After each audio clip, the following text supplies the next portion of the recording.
मिथ्यात्व का नाश करने के लिए जरूरत नहीं है, समझ में आया ना? तो क्या है, इसको तो मिथ्यात्व छोड़ने की जरूरत है। तो मिथ्यात्व कैसे छूटता है? तो मिथ्यात्व क्या है और सम्यक क्या है? बहुत परिभाषाएं आपने सुनी होंगी, लेकिन मैं अत्यंत सरल परिभाषा कर बताता हूं और अभी यही याद करा दूंगा, सबको याद हो जाएगी।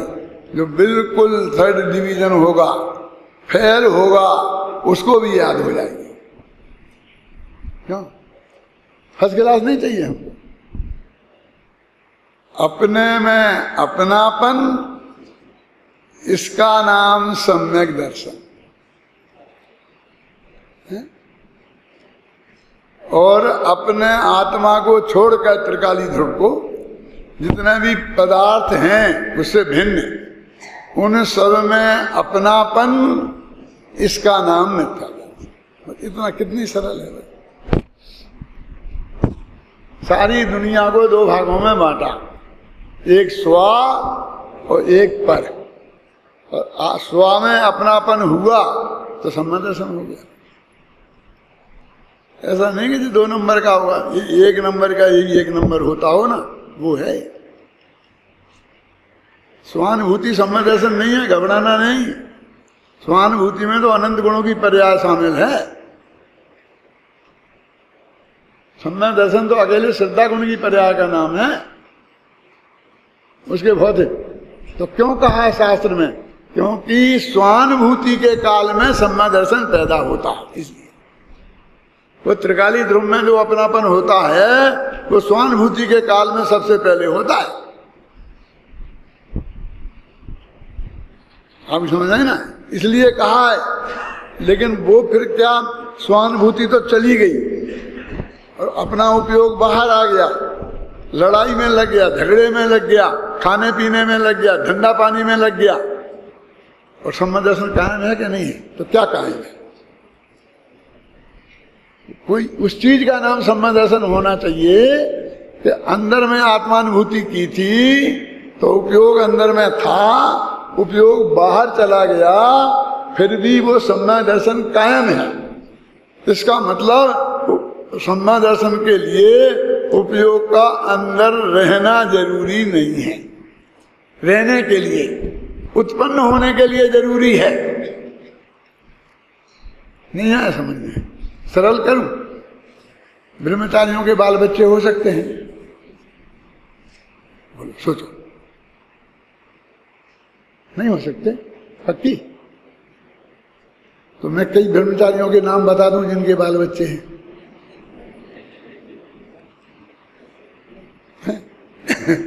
अरे पहले ब्रह्मचारी नहीं थे, तब बाल बच्चे हो गए, फिर बाद में उन्होंने ब्रह्मचर्य व्रत ले लिया, तो वे ब्रह्मचारी हैं कि नहीं हैं? और वे उनके बच्चे स्कूल में नाम लिखाने जाएंगे तो बाप के नाम का उनका नाम लिखाएंगे कि नहीं? वे कह देंगे मेरा बच्चा नहीं है जी। तो ब्रह्मचारियों के बाल बच्चे हो भी सकते हैं और नहीं भी हो सकते। जैन धर्म का अनेकांत है। ऐसे हो सकते हैं जैसे मैंने बताए, और नए पैदा नहीं हो सकते। तो सम्यक दर्शन अनुभूति के बिना हो सकता है कि नहीं? कि पैदा नहीं हो सकता लेकिन रह सकता है। युद्ध के काल में भी सम्यक दर्शन रहता है ना, भोग के काल में भी सम्यक दर्शन रहता है कि नहीं? भरत चक्रवर्ती जब लड़ाई लड़ने गए थे तो सम्यक दृष्टि थे नहीं, शारीरिक सम्यक दृष्टि थे। तो क्या रहता है मालूम आपको? वो जो अपना त्रिकाली ध्रुव भगवान आत्मा है, वो ज्ञान का घेर रहता है बहुत सूक्ष्म दृष्टि से, और उसमें अपनापन कायम रहता है। ये सम्यक दर्शन का है। एक आदमी अपने गांव से कलकत्ता घूमने गया, अरबपति आदमी था, कोई कमी नहीं थी पैसों की, नौकरों की, चाकरियों की, सब। अब वहां गया तो सारा सामान, टिकट सब एकदम चोरी चला गया, हाथ में कुछ नहीं रहा। तो अब थैला भी हाथ में नहीं रखते हैं, क्योंकि जितने बड़े आदमी उतने ही सुकमाल। तो सब गया, कुछ नहीं बचा। अब वो किसी के पास गया बाजार में और उसने कहा 10,000 रुपये दे दो मुझे, मैं घर जाते ही भेज दूंगा, डबल भेज दूंगा, 20,000 भेज दूंगा बस। क्यों? तो वो सामने वाला कहे ऐसे बहुत आते कईयों को दिए थे, आज एक ने भी नहीं भेजे। तुम तो बोलो तुम्हें चाहिए हो तो मैं दे सकता हूं, लेकिन वापस भेज दूंगा वाली बात मत करो। क्या बात करते हो, मैं भेज दूंगा ना। वो जी मांगता है और अकड़ता है। वो कहता है मांगता है और अकड़ता है। हाँ है, उससे मांगना तो अभी तत्काल की आवश्यकता है, नहीं तो घर नहीं पहुंचेगा, टिकट लेने के चाहिए नहीं, इसलिए मांगता तो इसलिए है। और अकड़ता किस लिए है? जो घर पर भी अरबों रखे हैं ना, उसकी अकड़ भी रीढ़ की हड्डी में है। वे पैसे तो पास में नहीं है, हजारों मील दूर हैं, लेकिन उनकी अकड़ रह सकती है ना। ऐसे ही उपयोग में आत्मा नहीं है उस समय दृष्टि के, लेकिन उसकी रीढ़ की हड्डी में उसकी अकड़ है, उसका अपनापन है। मैं ज्ञानी संबंधित नहीं जानते हूँ क्या? वो जो अपनापन कायम रहता है वो सम्यक दर्शन है। और उसे छोड़कर और दुनिया में किसी भी पदार्थ के प्रति, जब हमारा माँ हो, बाप हो, भाई हो, कितना नजदीक हो, जिनेंद्र भगवान हो, अनंत भगवान हो, सिद्ध भगवान हो, किसी के प्रति रंच मात्र भी अपनापन होगा तो वो उतना ही बड़ा मिथ्यात्व होगा जितना किसी ऐरे गहरे नथु में अपनापन होगा तो मिथ्यात्व होगा। समझ गया? वो छोटा मिथ्यात्व नहीं होगा। अनंत भगवान तो अपने ही है, नहीं अपने नहीं, वो पर पदार्थ हैं, ऐसा बिल्कुल पर द्रव्य हैं। कहने के लिए जो कुछ कहना हो कह लो, लेकिन वास्तव में वो स्वद्रव्य नहीं है, पर द्रव्य है। तो स्वद्रव्य में जो अपनापन कायम है उसका नाम है सम्यक दर्शन कायम है। अब वो जो चीज कायम है वो कितना बड़ा काम कर रही है।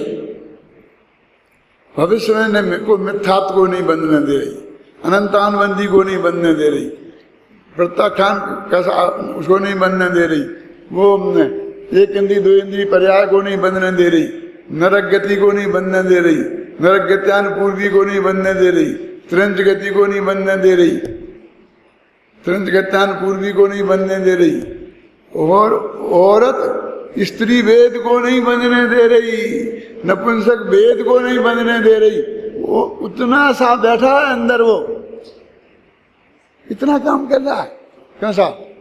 ये तो बात मैं कह रहा हूँ वो शास्त्र के अनुसार है कि नहीं मेरी जिंदगी, इसमें कुछ गड़बड़ है। और तुम योगा लगा के बैठे हो, बिल्कुल उपयोग बाहर भी नहीं जाता, एकदम ऐसा बैठे हुआ है, और सारी प्रकृतियां बन रही, मिथ्यात्व बन रहा, सब नंदानबंदी क्रोधमान माया लोग बन रहे। बोलो पहले ये तो बंद तो करो, ये बंद नहीं करोगे तो ऐसे कुछ नहीं होगा। हाथ पे हाथ रखने से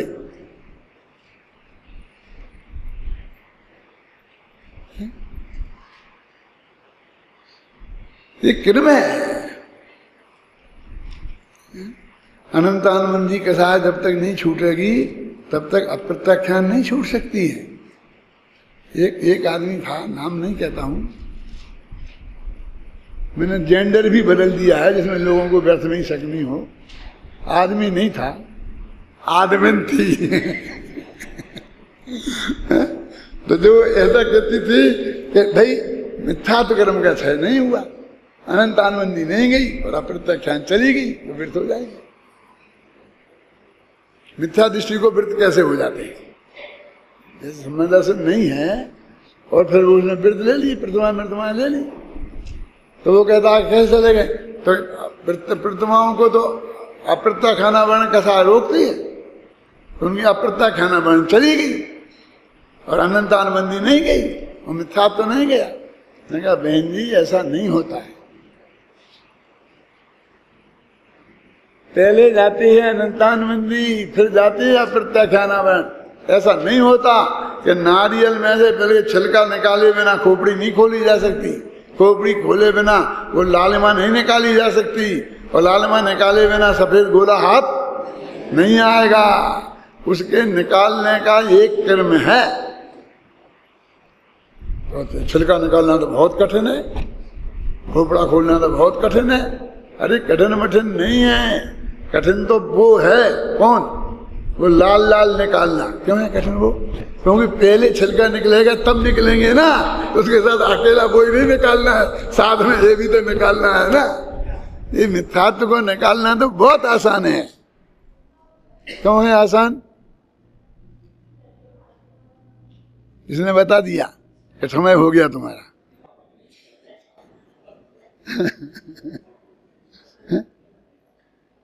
बहुत मार्मिक विषय है ना, इसलिए बंद करना मुझे बहुत भारी पड़ रहा है। रुकुन की प्रक्रिया का स्वरूप जानना, उसमें उदय में आता है ये जानना, इनका भी बहुत बड़ा लाभ है। ये दिनवाणी में दिव्य ध्वनि में आई हुई बात है, तो वैसे ही भगवान ने कोई फालतू नहीं थे जो उनने कही है, लेकिन उनने उसी दिव्य ध्वनि में ये भी कह दिया कि धर्म ध्यान से है अंधी बुद्धि जिनकी।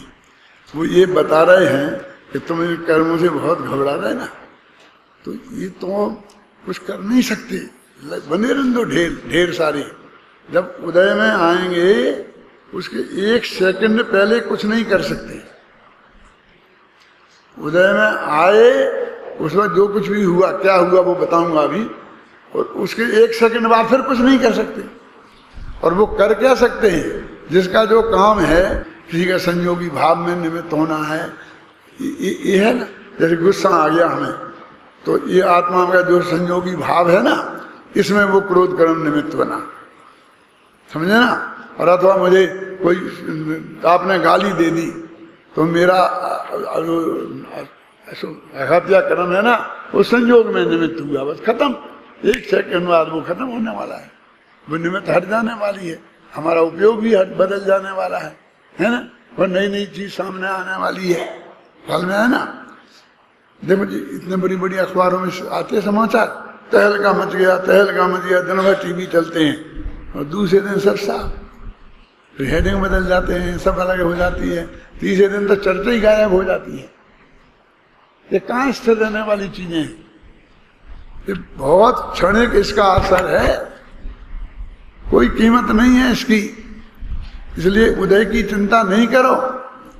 वो ये कहते हैं कि 7 कर्म तो बेकार ही जाने वाले हैं, 8 में भी उदय के काल में निमित्त होगा स्वर्ग, और बाकी उदय के काल में आपका उपयोग आत्मा में हुआ, ध्यान में हुआ, खाने पीने में हुआ, दूसरी जगह हुआ। जैसे मान लीजिए काम विकार का उदय आया, उस वक्त आपका उपयोग खाने में है, निकल गया, खत्म। क्या क्या होने, उसका क्या फल आने वाला है, समझ गए ना आपकी में। तो इस तरह से बहुत निरर्थक जाने वाला है। अपना आत्मा का जो है, जो मिथ्यात्व नाम के नाश की बात कर रहे हैं ना अपन, योग में तो ये ठीक करना पड़ेगा, ये ठीक करना पड़ेगा, सारे परद्रव्य की क्रियाएं बताते हैं। रीढ़ की हड्डी सीधी करो तो रीढ़ की हड्डी को मोक्ष होगा। क्यों? रीढ़ की हड्डी सीधी नहीं होगी तो समय दर्शन नहीं होगा। तो ऊंट को तो इस पर्याय में समय दर्शन होनी नहीं चाहिए, क्योंकि उसकी तो रीढ़ की हड्डी कभी सीधी होने ही वाली नहीं है। लेकिन होता है ना ऊंट को भी समय दर्शन, इनसे कुछ लेना देना नहीं है। वे तो ये कहते हैं कि इस शरीर पे से तुम्हारा उपयोग हटे, ये जैसे हैं वैसे रहें, तुम्हारे ज्ञान के गेय नहीं बने, तुमको डिस्टर्ब नहीं करें। तो गेय बनेंगे तो डिस्टर्ब करेंगे ना। तुम अपने भगवान आत्मा को ज्ञान का गेय बनाओ। तो बाहर की क्रियाएं ये है ना कि ऐसे हाथ रखना चाहिए, ऐसे पैर रखना चाहिए, बहुत मार्मिक बात है ये। अपने आप सामायिक करते हैं ना, तो सामायिक में एक नियम है कि चारों तरफ दिशाओं में देखें, 3-3 आवर्त करें, ऐसा करके देखते ना चारों तरफ, फिर बैठ जाएं शांति से 9 दफे नमोकार मंत्र पढ़ें और फिर आत्मा के ध्यान में चले। अब वो क्या है, ये जो शुरू की क्रिया, कि तुम जहां ध्यान करने शांति से बैठो तो निरुपद्रव जगह देख लो, यानी खुद उपद्रव में जाके बैठने की जरूरत नहीं है। वहां 2 लोग लड़ रहे, हल्ला गुल्ला हो रहा और अपन वहीं जाके बैठना ध्यान करने, हम अपनी परीक्षा कर रहे, ऐसी परीक्षा करने की जरूरत नहीं है। चारों तरफ देखकर निर्विघ्न जगह है कि नहीं, ये अच्छी तरह देख ली और जो हो सबको नमस्ते कर लिया, भैया मैं शांति से थोड़ा जाना चाहता हूं, डिस्टर्ब नहीं करना। फिर 9 दफे नमोकार मंत्र पढ़ लिया, अपने परमेश्वरी को याद कर लिया। अब 1 घंटा आत्मा का ध्यान करना है तो आत्मा का सोचो ना। हम तो क्या करते हैं, फिर भक्तामर का पाठ शुरू कर दिया, फिर तत्वासूत्र का शुरू कर दिया, फिर कल्याण मंदिर स्तोत्र का शुरू कर दिया। तो ज्यों ज्यों समय बढ़ाते जाते हैं त्यों त्यों हमारा एक और बढ़ता जाता है। दिमाग को तो खाली रखो, नहीं तो वो आत्मा की सोचेगा कब। वो जो चीजें तुम पढ़ रहे हो ना, उनका अर्थ तो तुम्हें मालूम नहीं है, वरना तुम सोचते ही हो। तो बिल्कुल समय तुमने सामायिक का सबसे ज्यादा मिट्टी खराब कर दी। अब मैं कहूँगा कि नमोकार मंत्र पढ़िया तो गलती करी, भक्तामर का पाठ किया तो गलती करी, तो मुश्किल हो जाएगा मेरा प्रवचन करना। लेकिन तुम दूसरे टाइम करो ना पाठ, हम मना कब कर रहे, लेकिन वो तो तुमने आत्मा के ध्यान सामायिक के लिए किया ना। समय माने तो आत्मा होता है, तो वो 1 घंटा उस दिमाग को कोई दूसरा काम मत दो। क्या तो उसे जानने दो। फिर आत्मा को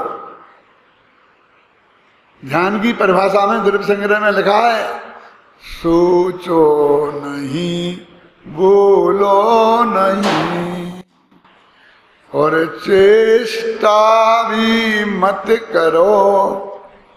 काय से चेष्टा मत करो, वचन से बोलो नहीं और मन से सोचो नहीं, उसका नाम ध्यान है। बोलो अब क्या सोचे हम, काय का पाठ करें, तो तुम बोलने की पूछ रहे ना, कैसे बैठे। वे तो कह रहे कि तुम बैठो ही नहीं, जैसा शरीर की स्थिति है रहने दो, चेष्टा भी नहीं करो और बोलो नहीं, कुछ नहीं बोलो। तुम बोलते हम क्या बोले, नमोकार मंत्र बोलेंगे, क्या बोलेंगे, नहीं बोलो नहीं और सोचो भी नहीं, तो फिर क्या बचा। फिर तो जड़ हो गए। अब तुम्हें जड़ दिखता है तो हम क्या करें, अभी पूरा आत्मा तो बचा, पूरा ज्ञान तो बचा। मन वचन काय के बिना भी ज्ञान होता है ना, सिद्धों के होता कि नहीं होता। अब वो ज्ञान करो सहज भाव से, उसका ज्ञान का जोगे। किसका ज्ञान करें अजित प्रसाद जी, छोड़ दो उस ज्ञान पर्याय का। ये जिसको बनना होगा वो अनंत काल पहले से नक्की है, तुम्हें क्या करना, होने दो। तो कोई गंदी चीज आ जाए हमारे ज्ञान में तो आने दो, नो ऑब्जेक्शन। वो जो क्रमबद्ध सुनिश्चित है उसका विरोध है। वो ज्ञान का ज्ञेय भी नक्की है, ऐसा परीक्षा में सूत्र में लिखा है, सयोपम लक्षण योग्यता ही प्रतिनियतमर्थम व्यवस्थापयति। तो उसका तुम विरोध मत करो। मेरे सामायिक में पर कोई एकदम गंदी चीज आ जाए तो मैं उपयोग को वहां से हटाऊं नहीं। अरे तुम हटा ही नहीं सकते हो, लेकिन हम तो ये कह रहे हटाने का विकल्प भी मत करो, हट जाएगी अपने आप। यदि तुम्हारे ज्ञान का ज्ञेय वो पदार्थ भी बनता रहा और तुम्हें वीतराग भाग कायम रहा तो सामायिक में कोई फर्क नहीं पड़ता। टोडरमल जी ने लिखा है कि वो ज्ञान में का ज्ञेय पर पदार्थ बन जाता है, फिर भी श्रेणी चढ़ता जाता है।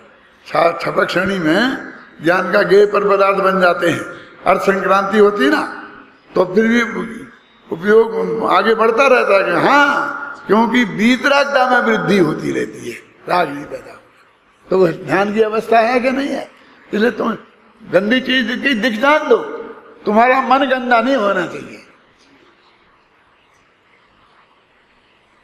ज्ञान का गेय सहज भाव से बनने दो, इससे तो अच्छा है हम जाने ही नहीं। तो तुमने बहुत बड़ा पाप किया। क्यों? कि तुमने जानने माने ज्ञान का निषेध किया। ज्ञान आत्मा का स्वभाव है, तो तुमने आत्मा के स्वभाव का निषेध किया। जान आने जो आए जानने में आने दो, क्योंकि वो मर्यादा की बाहर थोड़ी है, वो नक्की है ना अनंत काल से कि हमारे ज्ञान का गेय क्या बनेगा इस समय, वही तो बन रहा है ना। कोई हानि नहीं होगी, घबराना नहीं, उससे कोई बंध नहीं होता है। बंध तो मिथ्यात्व होगा तो होगा, अवरति की वजह से होता है, कसाई की वजह से होता है। यदि ये कुछ नहीं है वहां तो बंध नहीं होगा। इसलिए हम बहुत विवेक पूर्वक से इन सब चीजों को समझें तो निश्चित रूप से हमें सच्चे धर्म की प्राप्ति होगी, सबको हो इस मंगल भावना से। इन दोनों में स्पष्ट रूप से भिन्नता है, ये बात भेद विज्ञान के लिए स्वरूप अस्तित्व का जानना अत्यंत आवश्यक है। टीका पढ़ते हैं अब इसकी। टीका में आचार्य रम्यचंद्र ने सबको व्याख्यायित किया, व्याख्या की है सबकी। द्रव्य को निश्चित करने वाला स्वलक्षणभूत स्वरूपास्तित्व। स्वरूपास्तित्व क्या है कि द्रव्य का द्रव्यपना निश्चित करता है कि ये द्रव्य है। ये बात उसके स्वरूपास्तित्व से तय होती है। ऐसा स्वरूपास्तित्व ही वास्तव में द्रव्य का स्वभाव है। देखो अब अपन कहेंगे द्रव्य और जीव द्रव्य, तो द्रव्य का स्वभाव स्वरूपास्तित्व है और जीव का स्वभाव चेतना रूप है। चेतना रूप उसका अस्तित्व है। उसमें जो उत्पाद वय द्रव्य और उसकी जो गुण पर द्रव्य गुण पर्याय हैं वे चेतना रूप हैं। माने हरेक का स्वरूप अस्तित्व अलग अलग है। समय सार के मंगलाचरण में ही ये बात आती है, स्वभावाय चित स्वभावाय और सर्वभावांतरच्छिदे। आत्मा है जो है ना, भावाय माने है, वो स्वरूपास्तित्व को बताता है। और चित स्वभावाय उसके चेतनत्व को माने चेतना लक्षण जीव का है ना, तो उसके जीवत्व को बताता है। और स्वानुभूत्या प्रकाशते अपनी अनुभूति में प्रकाशित होता है, माने वो परिणमन को बताता है। तो द्रव्यगुण पर्याय तीनों चीजें हो गई। पहले मुख्य रूप से अस्तित्व है। अस्तित्व नहीं हो माने तो उसके फिर वो चित स्वभाव है कि जड़ स्वभाव है, इसका इन प्रश्नों का करने का कोई मतलब ही नहीं रह जाता है। द्रव्य गुण पर्याय और उत्पाद व द्रव्य से त्रियात्मक भेद भूमिका में आरूढ़ द्रव्य स्वभाव ज्ञात होता हुआ पर द्रव्य के प्रति मोह को दूर करके स्वपर के विभाग का हेतु होता है। इसलिए स्वरूपास्तित्व ही स्वपर के विभाग की सिद्धि के लिए पद पद पर लक्ष्य में लेना चाहिए। वो कहते हैं कि ये भगवान आत्मा है, इसका स्वरूपास्तित्व अलग है और अन्य द्रव्यों का स्वरूपास्तित्व अलग है। तो ये भेद विज्ञान का मूल साधन स्वरूपास्तित्व बनता है। इसलिए हमको हर एक वस्तु का स्वरूपास्तित्व पर ध्यान देना चाहिए, है ना, पग पग पर लक्ष्य में लेना चाहिए। तो अपन लोग में है ना कहावत, भाई इस चीज की आवश्यकता तो हमें कदम कदम पर पड़ती है।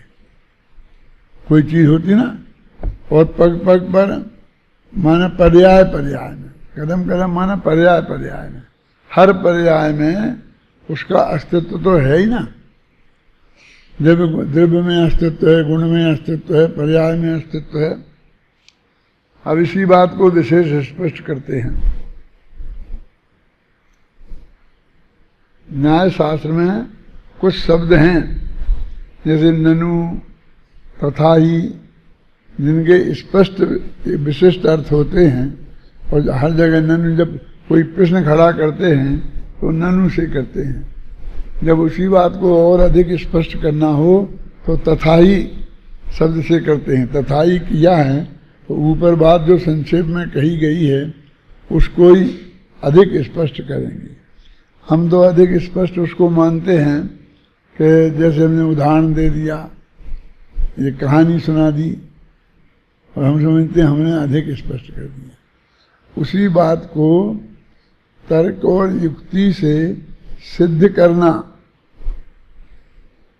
और वो आसानी से पाठक श्रोता के गले उतर जाए, उसको वास्तव में तथाई के अंतर्गत लेते हैं। तथाई के अंतर्गत माने कोई गप लगाते रहना, ऐसा अर्थ नहीं है उसका। जे अपना पहले आ गया है, चेतनत्व के अन्वय रूप द्रव्य आया ना, कौन सी गाथा में बताया था ना कल, अन्वय से द्रव्य, अन्वय का विशेषण गुण और अन्वय का व्यतिरेक पर्याय। अब इसमें जीव द्रव्य की बात कर रहे हैं, जीव द्रव्य के गुण की बात कर रहे हैं और जीव द्रव्य की पर्याय की बात कर रहे हैं। तो उन्होंने कहे चेतनत्व के अन्वय रूप, वहां सिर्फ अन्वय रूप कहा था, समझे ना। यहाँ कह रहे चेतनत्व के अन्वय रूप। ये क्यों? क्योंकि अभी जिससे भेद विज्ञान कराना है उस अचेतन से वो भी ऐसे ही कहेंगे, अचेतनत्व के अन्वय रूप, अचेतनत्व के विशेषण रूप, अचेतनत्व के व्यतिरेक रूप। अन्वय और व्यतिरेक जो यहाँ आते हैं शब्द, वैसे तो तुम न्याय शास्त्र के विद्यार्थी हो और वे अन्वय व्यतिरेक नहीं समझें तो फिर कुछ भी नहीं समझ सकते हैं।